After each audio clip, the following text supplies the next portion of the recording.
So, ayan guys. Good morning, good morning. Papakita ko lang sa inyo yung lugar kung saan kami lamaking magkakapatid. Pero hindi na kami nakaka-uwi dito. Ako pala. Hindi na pala ako nakaka-uwi dito. So, umuwi yung kapatid kong lalaki at nag-video siya. At siya yung nagpadala sa akin ng video na to. Thank you, Nong. Ayan. So, ayan. Naalala ko dati, dito kami naglalaro.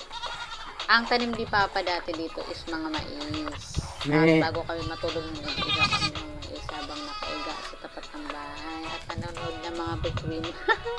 Nagbibilang kami ng mga dumadaan na discipline.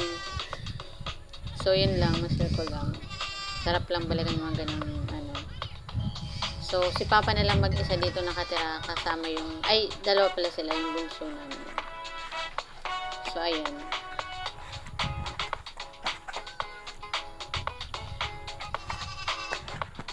Diba? Dito ako lumaki, dito ako nagtatakbo dati, dito kami naglalaro. Pero dati yung marami to tanim na mais. Ngayon, ano ata, palay na yung tinatanim ni Papa dito. So, ayun. Yung mga alaga din siyang kambing at gumagawa siya ng kubo. Tambayan niya yata po. Ayun. At thank you sa kapatid ko na nagpadala ng video, diba? So, yun lang guys. Thank you for watching. Bye-bye. Ito na yung kubo.